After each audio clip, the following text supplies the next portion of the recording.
नमस्कार साथियों, स्वागत है आपका यूटेट 2025 की तैयारी में। और आज का जो सेशन है वो हिंदी से है और इसमें पहला ही मॉक टेस्ट लिया जा रहा है। अभी तक हिंदी से संबंधित कोई चर्चा नहीं हुई या भाषा संबंधित कोई चर्चा नहीं हुई, केवल सिलेबस डिस्कशन किया गया है आपके साथ कि भाषा में किस प्रकार के प्रश्न और कैसे कैसे पूछे जाते हैं इस संबंध में।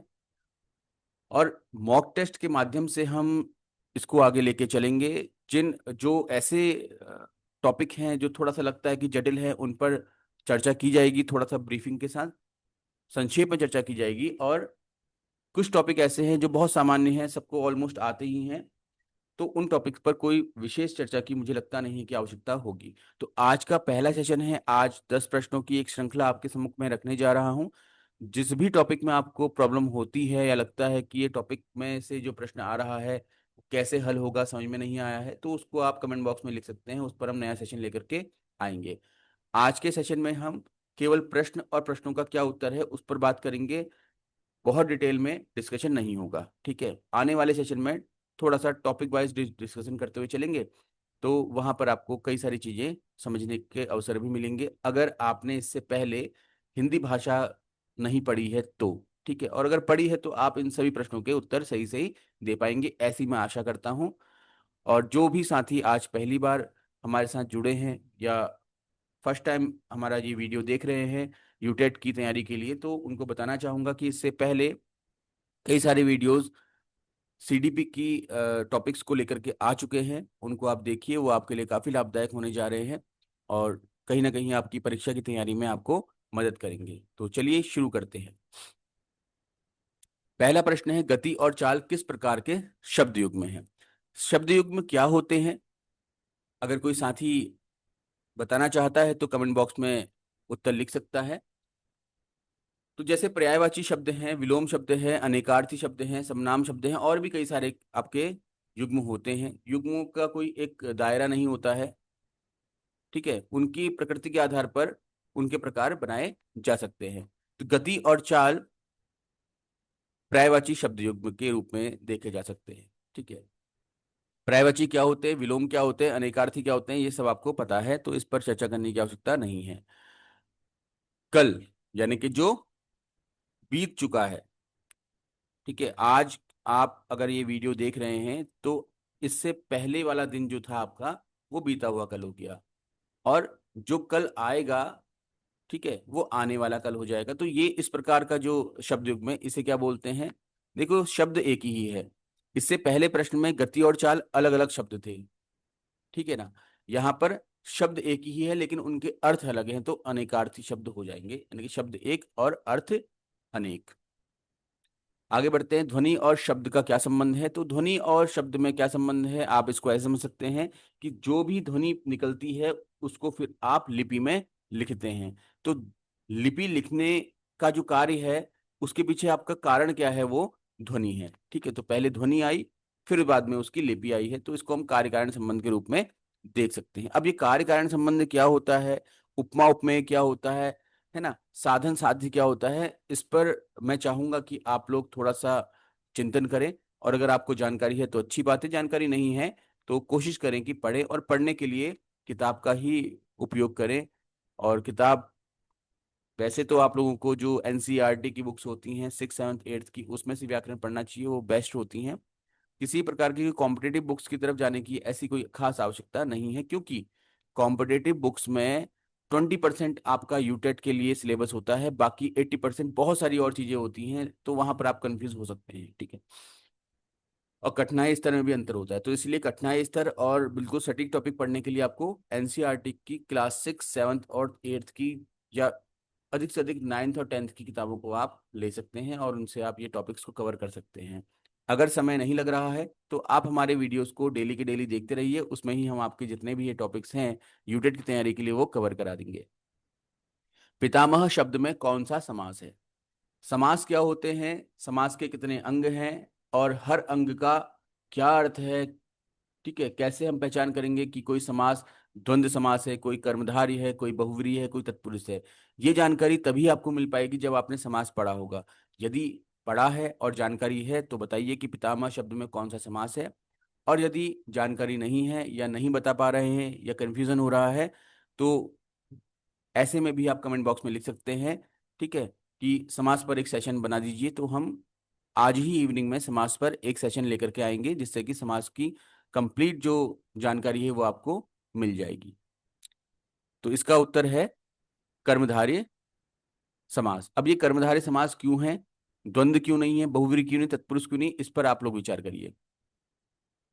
निर्भय शब्द किस समास का उदाहरण है?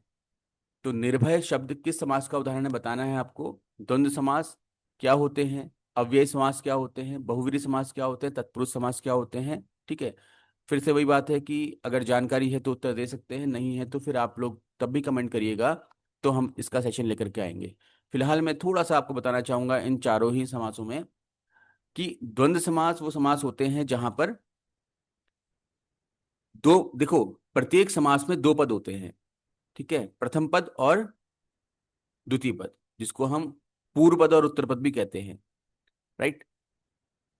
तो इनमें से अगर दोनों ही पद एक जैसे होंगे, मतलब कि समान होंगे, जैसे दिन रात, माता पिता, भाई बहन, ठीक है, तो कहने का मतलब ये है कि पहला जो पद है और दूसरा पद है उनमें से कोई एक दूसरे को ओवरलैप नहीं कर रहा है, तो ऐसे केस में समास बनता है द्वंद्व समास, ठीक है। अव्ययी भाव समास क्या होता है, जब किसी पूर्व पद को सिर्फ अव्यय के रूप में देखा जाता है, या फिर केवल अव्यय जो है वो पूर्व पद का कार्य कर रहा होता है, ठीक है, तो उसको हम अव्यय भाव कह देते हैं।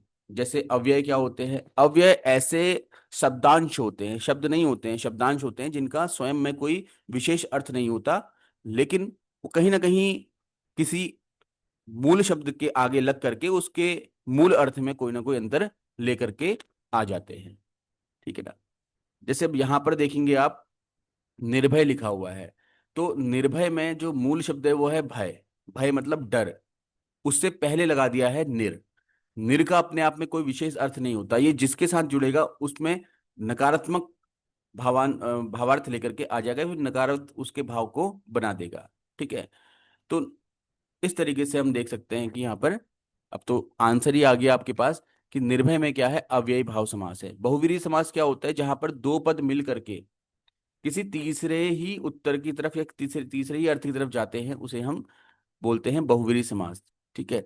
जैसे हमने कहा गणेश जी का पूजन चल रहा है आजकल, तो हमने लंबोदर वर्ड का यूज किया, लंबा है उदर जिसका, यानी गणेश, ठीक। तो लंबोदर कहते ही गणेश भगवान की अनुभूति होती है, तो हमने उसको बहुव्रीहि समास कह दिया, ठीक है, क्योंकि लंबा उदर, लंबा शब्द अलग है, उदर शब्द अलग है, दोनों का अपना अपना अर्थ होता है। लंबे का मतलब होता है जो हाइट से, ठीक है, या लंबाई से, और उदर का अर्थ होता है पेट से, लेकिन दोनों मिलकर के जो अर्थ निकाल रहे हैं वो निकाल रहे हैं गणेश किसी दूसरे व्यक्ति का, ठीक है। कह सकते हैं कि ये क्या, बहुव्रीहि समास है। तत्पुरुष समास क्या होता है, यहां पर दोनों पदों के अर्थ के बीच में कारक चिन्ह का बोध होने लगता है, जैसे राजपुत्र, राजा का पुत्र, ठीक है। इसी प्रकार से और भी कई सारे शब्द आपको देखने को मिलेंगे इसमें, ठीक है, विद्यालय, विद्या का आलय।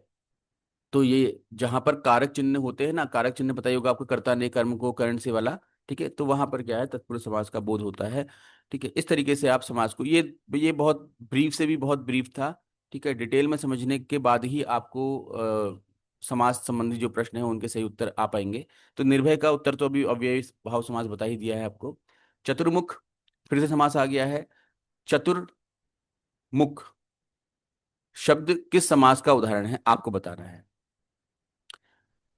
देखिए, तत्पुरुष, बहुव्रीहि और द्वंद्व का तो मैंने इससे पहले जो स्लाइड थी उसमें बताया आपको। द्विगु समास ऐसे समास जहां पर पूर्व पद जो है वो संख्यावाचक होता है, ठीक है। जैसे चार दीवारी, तो दीवार कितनी है, चार, तो चार जो है संख्यावाचक है।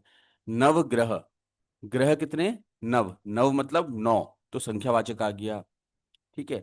त्रिभुज, भुजाएं कितनी, तीन, तो त्रि क्या हो गया आपका, संख्यावाचक हो गया। तो ऐसे समास जिनमें पूर्व पद जो है वो संख्यावाचक होता है, ठीक है, और अर्थ में संख्या का बोध हो रहा होता है, तो उसको हम कहते हैं द्विगु समास। अब इस प्रश्न में देखिएगा आप, चतुर मतलब चार, मुख मतलब मुख, चार मुख हैं। ठीक है, अब चार मुख है यानी कि पहला जो पद है वो क्या है आपका, संख्यावाचक है, तो ये द्विगु समास होना चाहिए, लेकिन होगा नहीं। चतुर्मुख जो शब्द है वो ब्रह्मा जी के लिए यूज करते हैं, क्योंकि पूरे ब्रह्मांड में चार मुख वाले केवल एक ही ब्रह्मा को माना जाता है, तो इसलिए चतुर्मुख कहते ही ब्रह्मा जी का बोध होता है। तो जब हम किसी किन्हीं दो पदों को मिला करके तीसरे अर्थ की तरफ जाते हैं, तो ऐसे समास को हम क्या कहते हैं, बहुव्रीहि समास। इससे पहले ही अभी बताया गया है आपको, ठीक है।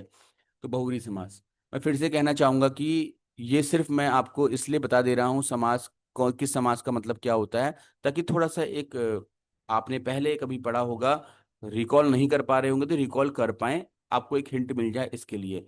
इतने डिस्कशन मात्र से समास का बोध नहीं हो पाता, उसके लिए थोड़ा चर्चा की आवश्यकता पड़ेगी ही। आगे बढ़ेंगे।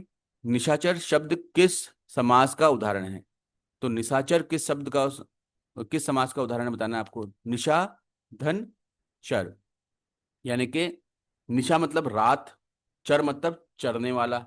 ठीक है, तो रात में चलने वाला या रात में कोई भी कार्य करने वाला, तो मैं आ रहा है बीच में, है ना। तो मैं क्या है आपका, बताइए।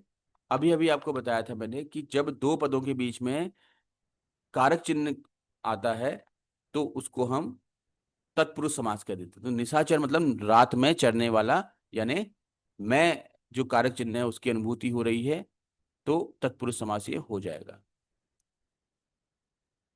कारक चिन्ह भी आपको याद होने चाहिए, कारक चिन्ह से भी प्रश्न पूछे जाते हैं कई बार, ठीक है। तो और बहुत भारी भी नहीं है, उसको तो आपने दो तीन बार अगर रीडिंग करेंगे तो ऐसे याद हो जाएगा। कठिनाई शब्द में कौन सा प्रत्यय है? कठिन आई है, कठिन आई, ठीक है। तो आई है या फिर ई है, पन और ता तो होगा नहीं। देखो, प्रत्यय मतलब है जो अंत में आता है, ध्यान रखेंगे, प्रत्यय मतलब जो अंत में आता है, और उपसर्ग मतलब जो पहले आता है, ठीक है। इस पर भी एक सेशन लेकर के आएंगे आपके लिए। तो प्रत्यय मतलब जब किसी शब्द के अंत में कोई शब्दांश जोड़ दिया जाए तो उसको हम प्रत्यय बोलते हैं, और अगर किसी शब्द के पहले कोई प्रत्यांश जोड़ दिया जाए, सॉरी कोई शब्दांश जोड़ दिया जाए, तो उसको हम उपसर्ग कह देते हैं, ठीक है। उदाहरण के लिए देखिए, अभी मैं यहाँ पर कुछ भी बोर्ड में लिख नहीं रहा हूँ, क्योंकि लिखने पर क्या होता है फिर डिस्कशन लंबा हो जाता है, और जो साथी हमारे सिर्फ क्वेश्चंस को देखने के लिए आए हैं तो उनके लिए थोड़ा बोरिंग हो जाता है। तो इस सेशन में ज़्यादा लिखने वाला काम नहीं हो रहा है, बस समझाने का काम हो रहा है, ठीक है। मैं उदाहरण के साथ आपको बताना चाहूंगा जरा सा। जैसे एक शब्द है आपका ग्रह, ठीक है। तो ग्रह मतलब होता है आपका जो घर है, ठीक है। ग्रहांत बोल दिया हमने, तो ग्रह के अंत में हमारा अंत जुड़ गया, तो अंत क्या है आपका प्रत्यय काम कर जाएगा। और अगर हमने बोला यहाँ पर ग्रह से पहले आपका उप, तो उप क्या है आपका, उपसर्ग है, तो वो पहले जुड़ा है तो वो उपसर्ग हो जाएगा, इस तरीके से, ठीक है। यही चीजें आपकी अंग्रेजी में भी होती है। अंग्रेजी में इसको हम प्रत्यय को बोलते हैं सफिक्स, और उपसर्ग बोलते हैं प्रीफिक्स। जो पहले फिक्स हो रहा है उसको प्रीफिक्स, जो बाद में हो रहा है उसको सफिक्स। चलिए, इसमें काफी डिस्कशन हो गया है। प्रत्यय का वैसे बना हुआ ऑलरेडी वीडियो है, मैं आपके साथ शेयर कर दूंगा, आप उसको देख सकते हैं। और अगर नए सिरे से आपको समझना होगा तो उसके लिए एक वीडियो बना दिया जाएगा। तो यहाँ पर जो उत्तर है इसका आई है, ठीक है। अब बताना है आपको, उत्तर देख लीजिए, ठीक है। फिर कहीं किसी ने देखा नहीं होगा तो आप लोग फिर नोट नहीं कर पाएंगे। तो कठिनाई शब्द में कौन सा प्रत्यय है? तो आई है। कठिन धन आई, तो आ ई जुड़ा है इसमें लास्ट में, तो उत्तर है आई। चालक शब्द में, सॉरी हाँ, ये प्रश्न संख्या 8 के बाद 9 आएगी, वो बाय मिस्टेक चेंज करना मैं भूल गया, तो उसको आप करेक्ट कर लीजिएगा। प्रश्न संख्या 8 के बाद आ रही है, ये 9 होगी, वो लिखा हुआ 4 है बाय मिस्टेक। तो चालक शब्द में प्रयुक्त प्रत्यय कौन सा है? तो चालक, चाल धन अक, या फिर चाल धन कौ, चाल धन अक, या फिर चाल धन कौ। अब इनमें से या तो ये होगा उत्तर या फिर ये होगा, ठीक। तो आप ही बताइए कौन सा इसका उत्तर होगा। तो उत्तर है इसका अक, ठीक है। तो चालक में अक जुड़ा हुआ है। तो यही एक समस्या होती है कि ऐसे अगर प्रश्न आ जाए जहां पर हमारे पास डाउट डेवलप होता है, डाउट क्रिएट होता है, तो उसको हम कैसे सॉल्व करें, वहां पर हमारे पास थोड़ा सा इसका डिटेल नॉलेज होना जरूरी है। मैं फिर से कहना चाहूंगा, प्रत्यय, उपसर्ग, समास, कोई भी टॉपिक हो, यूटेट में उसका कठिनाई स्तर बहुत कम होता है। अगर यही प्रश्नों को आप सिविल सर्विसेज के लेवल का देखेंगे या फिर आप एसएससी में जाकर के उनको हल करेंगे, तो इनका कठिनाई लेवल जो है वो 10 टाइम्स बढ़ जाएगा। तो आपको अभी उतना कठिनाई स्तर पर नहीं जाना है, उतने कठिन से कठिन प्रश्नों की तरफ नहीं जाना है, आपको इतना पढ़ना है कि आप यूटेट की परीक्षा में जब ये प्रश्न आए तो उसका हल कर सकें। ठीक है, सही सही। अब ये अंतिम प्रश्न है आप लोगों की स्क्रीन पर, आप प्रश्न देख सकते हैं। प्रश्न है, अपूर्व शब्द में उपयुक्त सॉरी प्रयुक्त उपसर्ग कौन सा है। उपसर्ग मतलब जो पहले आता है। ठीक है, पूर्व से पहले क्या आ रहा है देखिए आप। ठीक है, और बताइए कि इसमें उपसर्ग क्या होगा। ठीक है, तो जो भी हमारे साथी यहाँ पर अभी साथ में जुड़े हुए हैं, आप सभी का धन्यवाद और हार्दिक आभार कि आप जुड़े रहे। और किसी भी तरह से, किसी भी स्तर से अगर आपको लगता है कि किस टॉपिक पर हमें सेशन लाना चाहिए, तो आप ज़रूर कमेंट बॉक्स में लिखिएगा, हम उसी टॉपिक पर सेशन लेकर के आएंगे। और अगर आपको लगता है कि इस सेशन में कुछ कमी रह गई है या कुछ सुधार किया जा सकता है, तो उस संबंध में भी आप फीडबैक ज़रूर दें। ठीक है, तो इस प्रश्न के उत्तर के लिए देखते हैं इसका उत्तर क्या है। तो यहाँ पर तो स्वयं विचार करें, तो ये प्रश्न जो है ये आपके लिए होम असाइनमेंट हो जाता है। इसका उत्तर क्या है ये आप कमेंट बॉक्स में लिखेंगे, और वो उत्तर क्यों है, क्योंकि मैंने अभी अभी बोला इस अपूर्व में पहले क्या जुड़ रहा है, आपको अंदाजा लगाना है। ठीक है, देखिए पूर्व भी लिखा है यहाँ पर, पूर्व मतलब प्रत्यय होता है। कहीं किसी ने प्रत्यय को दिमाग में रखा और भूल गया कि उपसर्ग पहले जुड़ते हैं और उसने पूर्व कर दिया, तो ये भी हो सकता है मिस्टेक। ठीक है, तो बताना है इसका उत्तर क्या है और क्यों है, ये आपको कमेंट बॉक्स में जवाब देना है। मिलेंगे नेक्स्ट सेशन में कुछ प्रश्नों के साथ। और किस टॉपिक पर आप सेशन करना चाहते हैं आप कमेंट बॉक्स में ज़रूर लिखें। हिंदी के उसी टॉपिक पर हम डिस्कशन करेंगे और सेशन लेकर के आएंगे। तो आपकी परीक्षा होने तक हम रोज दो दो वीडियोस लेकर के आएंगे आपके लिए, एक सीडीपी का या फिर विषय का और एक भाषा का। तो आज से भाषा का सेशन स्टार्ट हुआ है, अब ये कंटिन्यूअसली आपके लिए डेली की डेली 10-10 प्रश्नों की श्रृंखला आपके समक्ष आती रहेगी। ठीक है, तो धन्यवाद आप सभी का। जो साथी नए जुड़े हैं वो सब्सक्राइब जरूर करें और अपने साथियों को शेयर जरूर करें। और जो भी अगर आपको सुधार लगता है कि होना चाहिए, उस संबंध में आप फीडबैक जरूर देंगे, ऐसी मैं आशा करता हूँ। आपका दिन शुभ हो।